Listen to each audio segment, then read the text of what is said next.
الكريم أما بعد أعوذ بالله من الشيطان الرجيم بسم الله الرحمن الرحيم ولا تحسبن الذين قتلوا في سبيل الله أمواتا بل أحياء عند ربهم يرزقون وقال النبي صلى الله عليه وسلم المسلم أخو المسلم لا يظلمه ولا يسلمه أو كما قال عليه الصلاة والسلام۔ اے کاش مسلمان تیری غیرت کو جگا دو، اے کاش مسلمان تیری غیرت کو جگا دو، اللہ کے سوئے ہوئے شیروں کو اٹھا دو، اللہ کے سوئے ہوئے شیروں کو اٹھا دو۔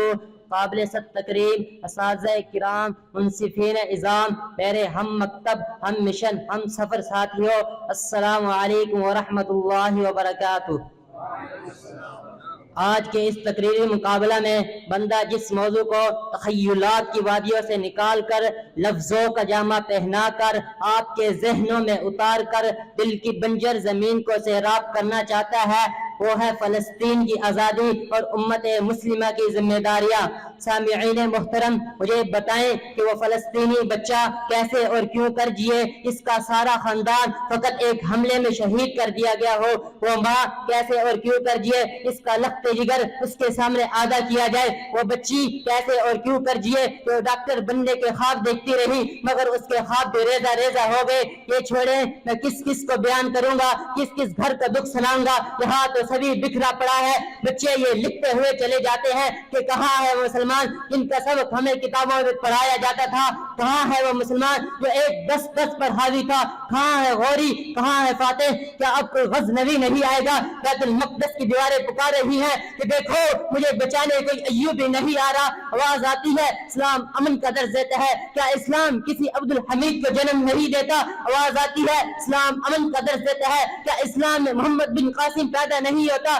آواز آتی ہے اسلام امن کا درس دیتا ہے، کیا اسلام میں کوئی صلاح الدین ایوبی پیدا نہیں ہوتا؟ آواز آتی ہے اسلام امن کا درس دیتا ہے، کیا اسلام میں کوئی طارق بن زیاد ساحل پر کشتیاں نہیں چلاتا؟ آواز آتی ہے اسلام امن کا درس دیتا ہے۔ 57 اسلامی ممالک پر ایسا وقت بھی آتا ہے کہ غیرت کا جنازہ اٹھ چکا ہے، اب کوئی پکارے صلاح الدین ایوبی کو کہ ایوبی اٹھ قبر سے، حال دیکھ اپنی مسجد اقصی کا، ایوبی اٹھ قبر سے، امت کی بیٹیاں پکار رہی ہیں۔ شاعر نے کیا خوب کہا ہے کہ تلواریں بیچ کر مسلح خرید لیے تم نے، تلواریں بیچ کر مسلح خرید لیے تم نے، بیٹیاں لٹتی رہی اور تم دعائیں کرتے رہے۔ مگر سامعین محترم، آج کل کے ٹک ٹاک پر ناچنے والے نوجوان کیا جانے کہ کیا ہوتی ہے قربانی، کیا جانے کیا ہوتا ہے اپنوں کو کھونا، فیشن کے دل دادا کیا جانے کہ ان کے آبا گھوڑوں کی ننگی پیٹوں پر ملک کے ملک فتح کر لیتے تھے، پوری دنیا کے حکمران مگر سادہ لباس، مگر تم تو وہ مرد مومن نہیں ہو ان کے بارے میں اقبال لکھتے ہیں کہ کوئی اندازہ کر سکتا ہے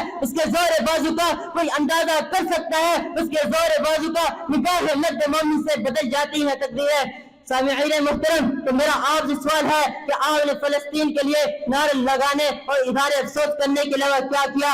حکومت کو چھوڑے، حکومت جب اجازت دے گی ہم مل کے اللہ اکبر کا نعرہ لگائیں گے، مگر آپ نے آج تک کیا کیا؟ کیا آپ نے اسرائیل کو بائیکاٹ کر دیا؟ کیا اب بھی اسرائیلی کمبی کی چیزیں آپ کے گھروں میں آتی ہیں؟ کیا اسرائیلی کمبی کی چیزوں کے علاوہ آپ کا گزارا ممکن نہیں؟ باتیں تو ہر کوئی کرتا ہے، اظہار افسوس تو ہر کسی کو کرنا آتا ہے، مگر پتہ تو تب چلتا ہے جب امتحان کا وقت آتا ہے تو لوگ سوال اٹھاتے ہیں کہ ایک ایک کرنے سے کیا ہوتا ہے، مگر دوستو قطرہ قطرہ مل کر دریا بنتا ہے۔ اب باقیوں کو چھوڑے، اب خبریں بتائیں کہ آپ کا ضمیر گوارا کرتا ہے کہ آپ کے MGA کے پیسے سے ان معصوم فلسطینی بچوں کے لیے بم برود خریدے جائیں، ان کی لاشیں ڈھائی جائیں۔ آپ باقیوں کو چھوڑے، آپ اب نے بتائیں کہ کل اس نبی اکرم صلی اللہ علیہ وسلم کے سامنے کس منہ سے جائیں گے کہ پوری زندگی امت مسلمہ کے لیے روتے رہے۔ آپ باقیوں کو چھوڑے، آپ اب نے بتائیں آپ نے خدا کو اپنا جواب دینا ہے، اپنا حساب دینا ہے، کسی دوسرے کو نہیں دینا۔ اور آخر میں اسرائیل کو صرف اتنا ہی کہنا چاہوں گا کہ بستر پر پڑے تکان نکلے گی تیری،